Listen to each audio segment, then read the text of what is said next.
Well,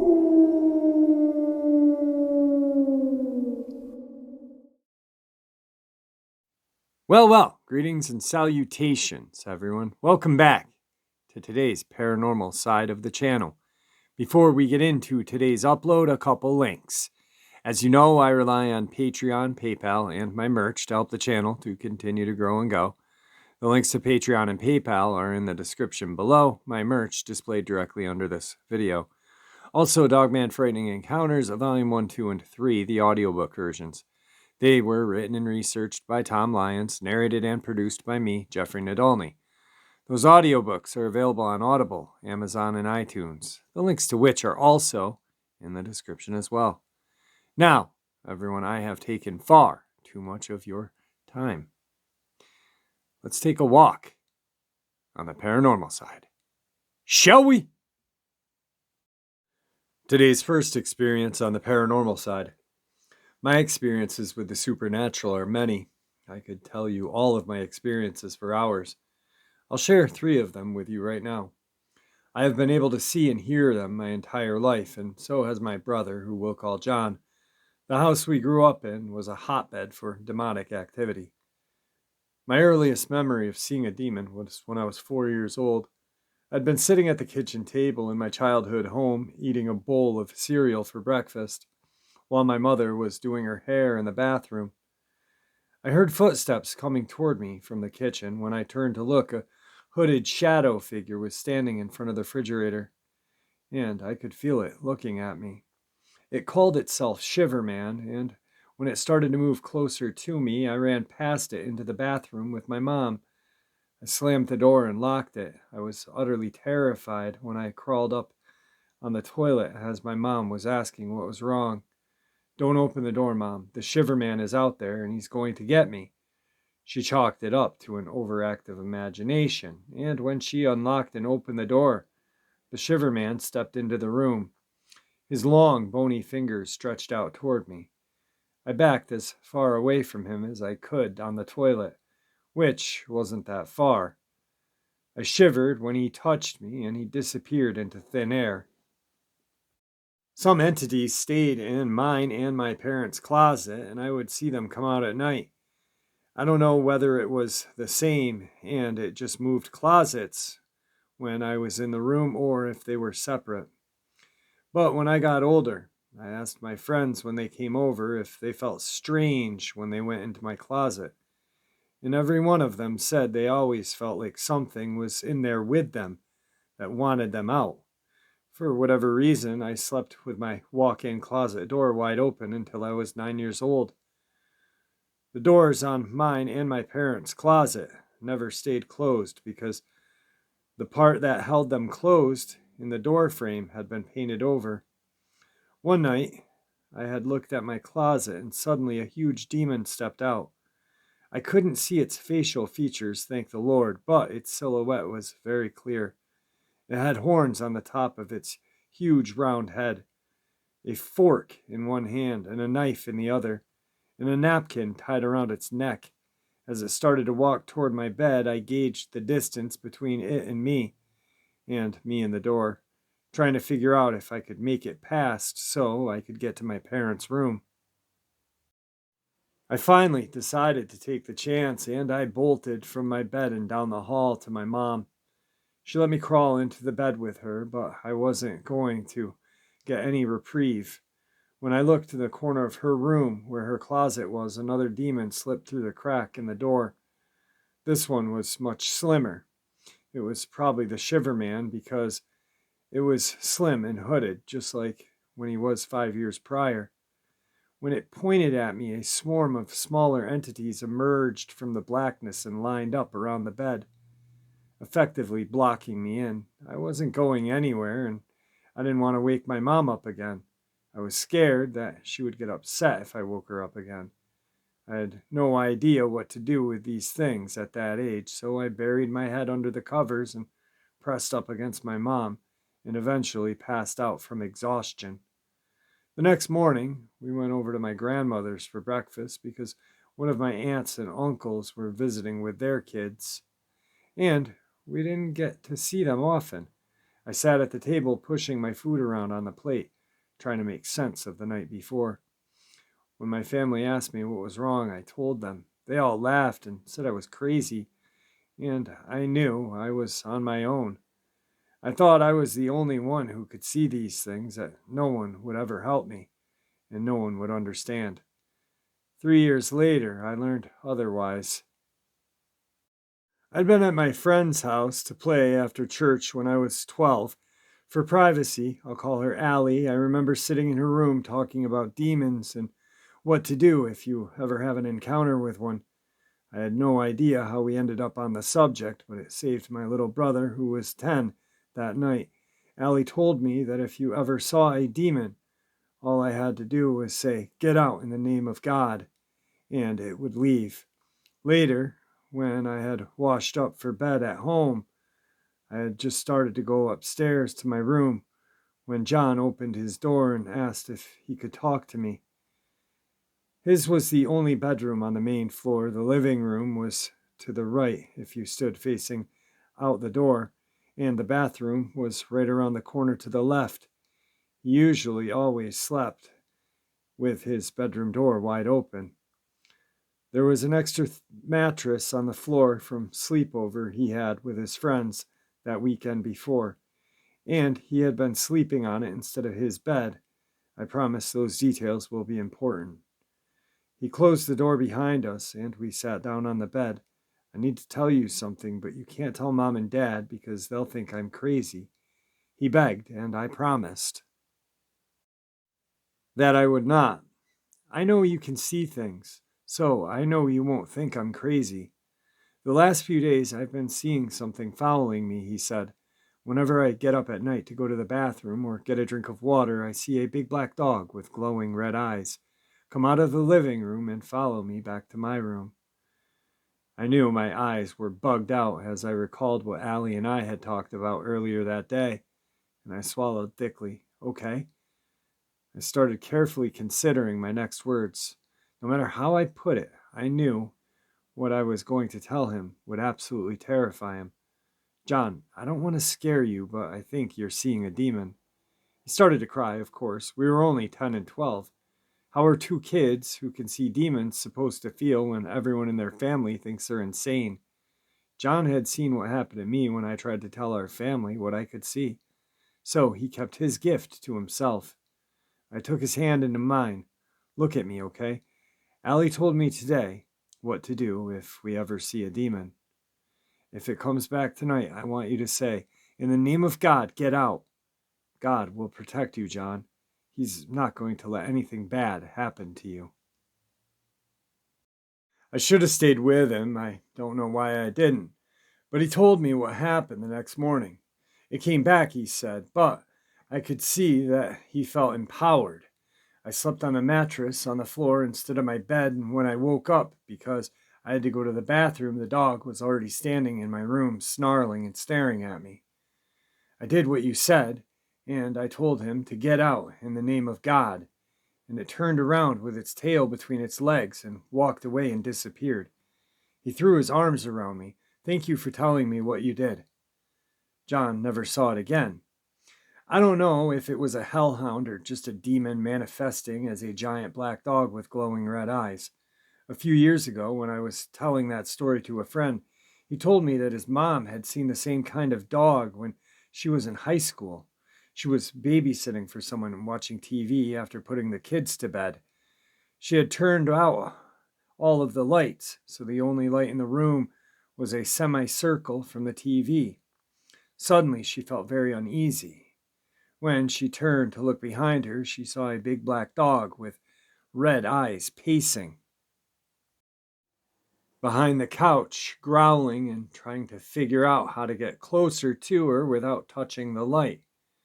These are only 3 stories of the activity in that house. When I have time, I may share more with you. I found myself wondering if people living there now have ever had any encounters with the demons. More specifically, I've wondered if their kids do, and if they've seen anything.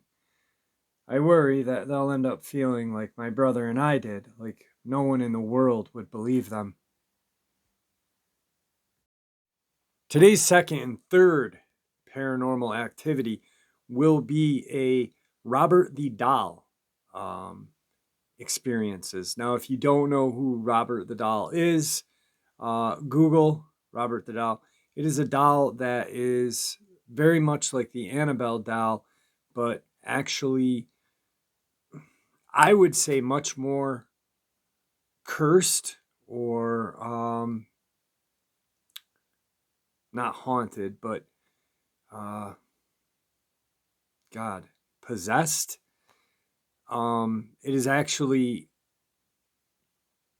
physically not like jumped out like a Chucky doll, but like it's physically hurt people, um, like through empowerment, or it's also mentally messed with people.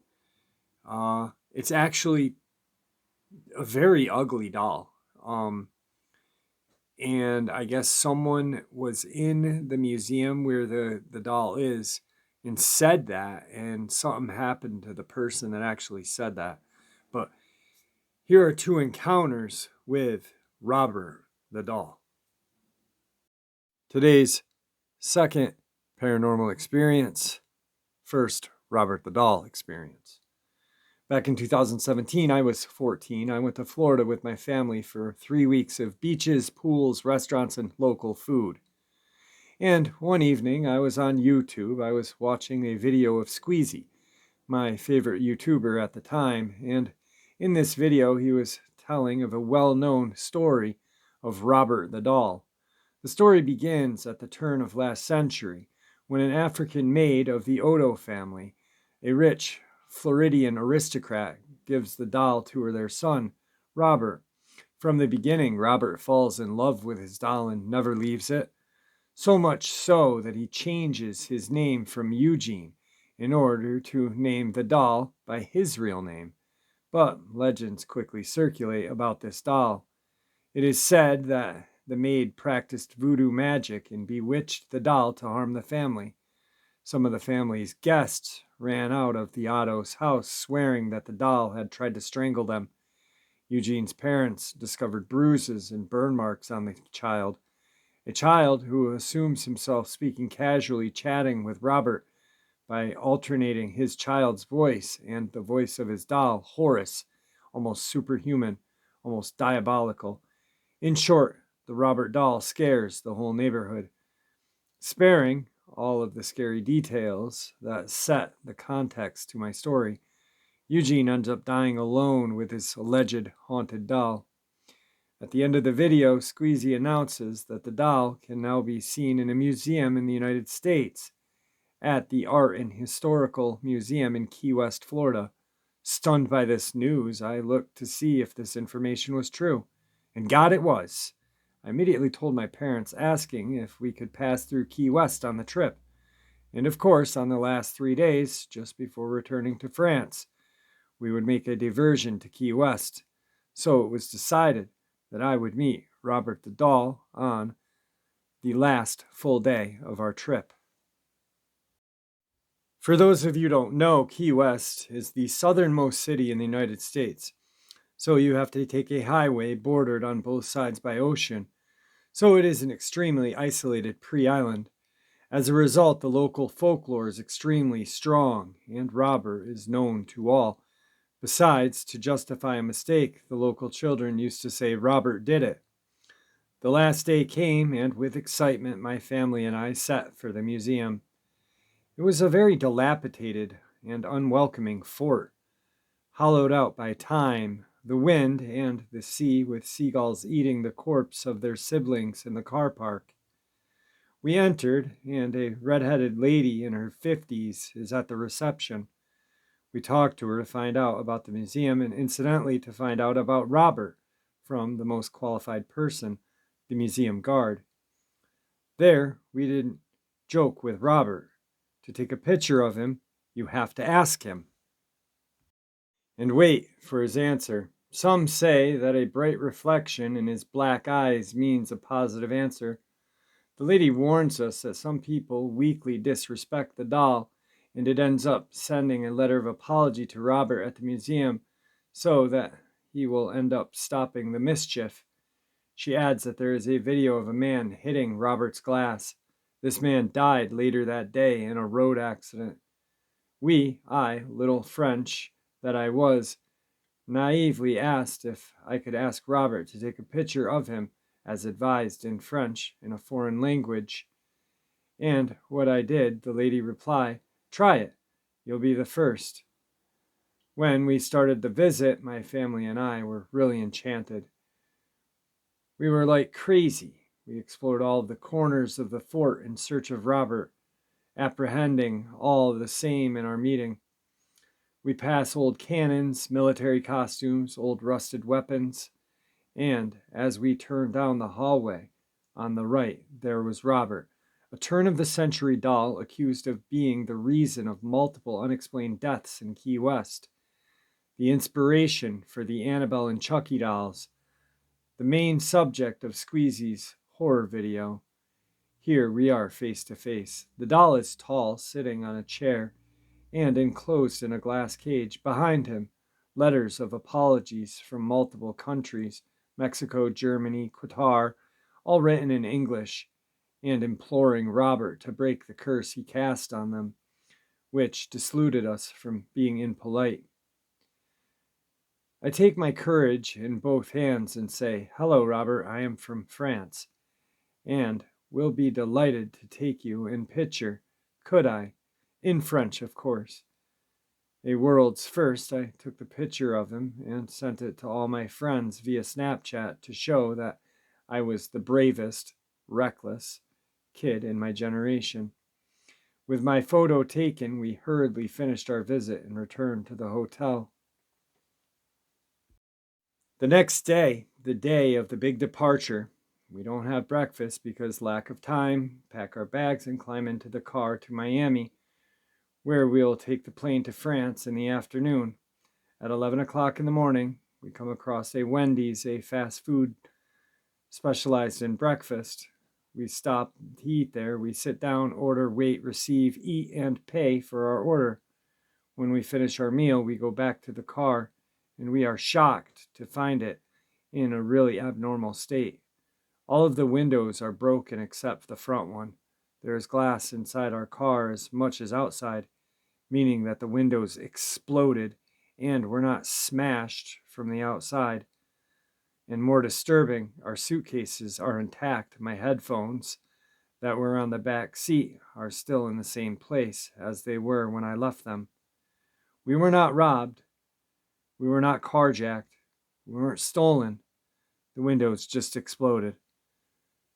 All at the same time, as if Robert did it. Today's third experience on the paranormal side, and the second and final Robert the Doll encounter or experience. Me, my wife, and son took a trip to Key West. Driving down from Orlando during our visit, we heard about Robert, so we made a visit to the museum on our way out of town. My wife is very superstitious and was really nervous when we got to the Robert exhibit. I was teasing her, and I guess that ticked Robert off. When we went to leave, our car would not start. This is a luxury car, bought brand new and less than a year old. So I was really taken back. My wife was freaking out. AAA arrives and tests the battery. It's dead. He goes to remove it, and the battery connectors just crumble because they're so corroded. He says he had never seen connectors that bad. He went to work on the car, and I went back to the museum to apologize to Robert. The museum staff was not surprised at all about this situation. They looked at me and said it happens all the time. To be honest, I think it would be a very cool thing to see Robert and maybe bring like an Ovilus or the spirit box and try to communicate, but be respectful, like not even take anything lightly. But then again, I don't even like looking at a picture of Robert. He is a very old doll, like turn of the century, like it said, but they didn't have the capability of making dolls like we have now back then. So he is very strangish,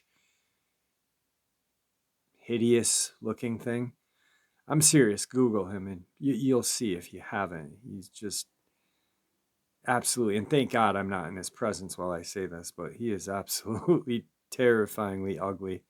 Moving on. Now, Dogman scares me terribly. Um, there's a lot that makes me very nervous, but for some reason, I don't like clowns, and I never have. Um, they just, I don't know what it is.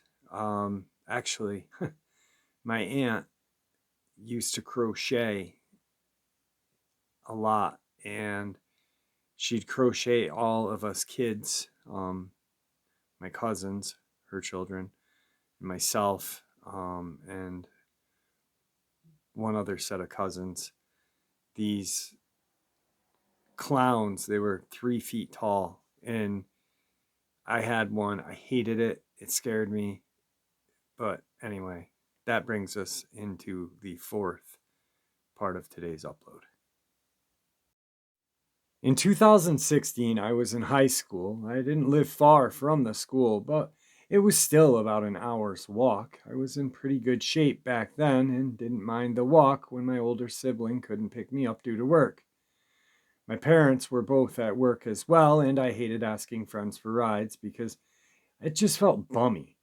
Anyway, I started to walk home on a nice September day in Florida. About 5 minutes down the road, I got the feeling like someone was looking at me. I turned around. Standing there about 50 feet away was a clown. This was back when the killer clown sightings were at the all-time high. It was late September, so I just assumed it was an early Halloween prank and shrugged it off. I turned back around and kept going. Another 5 minutes goes by, and I couldn't shake the feeling a clown was following me. Again, I turned around, and he was about 30 to 40 feet away now.